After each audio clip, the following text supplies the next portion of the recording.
So what did I think about Lou Williams and Derrick Rose debating if Michael Jordan, well, how he would have been if he hadn't played in Chicago? Lou Williams came out and said Jordan would have been Jordan if he played with Portland or Cleveland. He said he was the same. He was going to be great wherever he went. Derrick Rose says he wouldn't have been the same if he gone elsewhere. What do I think? I saw Michael Jordan play 40 years ago.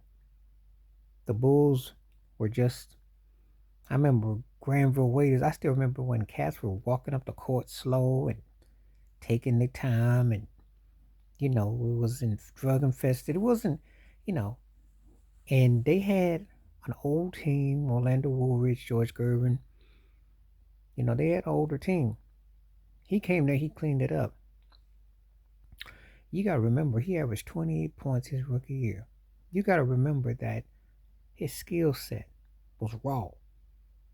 He had the second year he got hurt. Then you remember he came back against Boston, 63 in the Garden when the Celtics were unstoppable at home. They lost 3-0.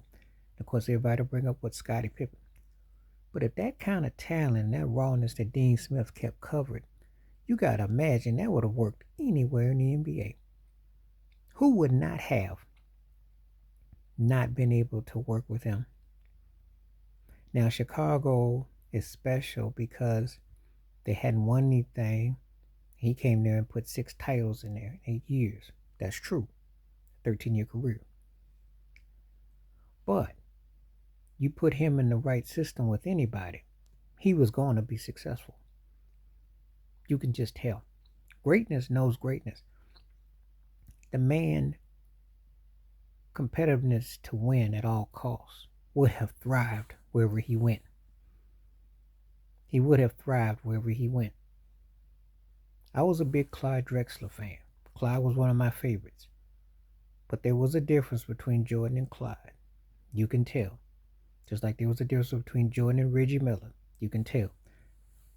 And basketball is system, but it's also in your raw talent. So he was able to take his game wherever he went. Because the reason why Derrick Rose isn't getting it is because his game can't continue to evolve. Yeah, he had to have the right pieces and the right structure. But that guy could take his game wherever he went. From college to the pros. And he was a guy that you had to deal with. He was going to be a problem. It's called imposing your will. So you're going to tell me that he couldn't have gone anywhere else and not win? Lou Williams is right. Had he gone into Portland instead of Clyde Drexler, actually they'd have been scary because they were more built to his style. The Choirs just kept going out west the way he played. He would have thrived. But case in point, if you go by those 6 finals that he played in, he always had a field day with the West because he could go. His capacity, his agility, his strength, especially that Phoenix series. I mean, Charles Barkley talked about all the time. Yeah, you put him almost anywhere within a system with certain teams, he would have been a factor. It would have been a factor. We'll never know if he wins 6 rings without Scottie Pippen. But we do know that the way he plays and as competitive as he is, he'd have definitely willed himself to winning something.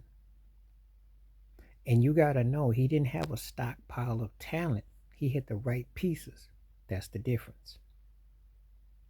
Can he win with anybody? Well, you got to remember something. When you had Bill Carter, when you have trades, you bring in different talent from different places.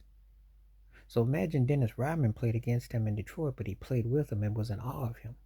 So that means he would have thrived.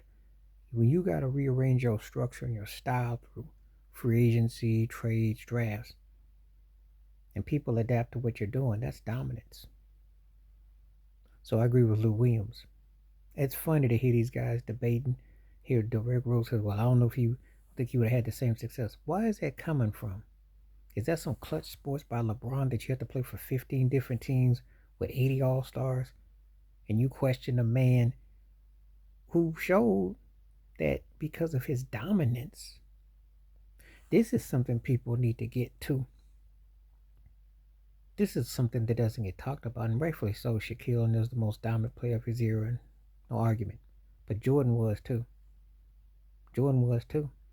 More dominant than LeBron because everybody fed off of his energy. You gotta remember the triangle, you're playing without the ball.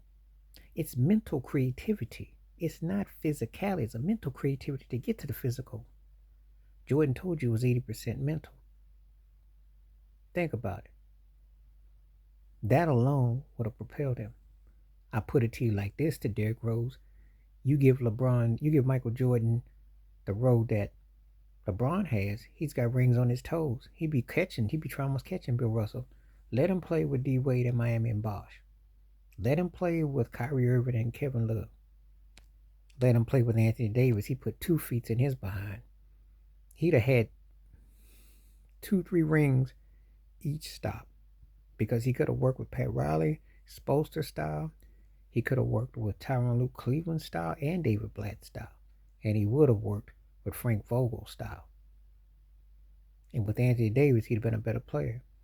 And they would have taken advantage of Dwight Howard and JaVale McGee and the size and Rondo too. I'm telling you really don't want to even question that. Because Jordan would be far more dominant if this is what you're trying to do, Derrick Rose. He did dominate. And he would have dominated in some of those capacities based on style. And you got to remember how he played the triangle. It's like playing invisible man basketball without the ball. You utilize your skill to offset positioning. That's mental. So I don't know why anybody would question Michael Jordan if he could win and take that style anywhere. Yeah, he could. Please like, subscribe, welcome thoughts, comments, and I do respond. Thank you. Wash your hands. Keep your mind clear. Watch out for another share if you like. Hit that membership. Stay safe, stay blessed, stay true, stay real, stay woke. Props to Lou Williams because he was right. When you think it from a basketball aesthetic, you got to understand how dominant Jordan was. I'm out.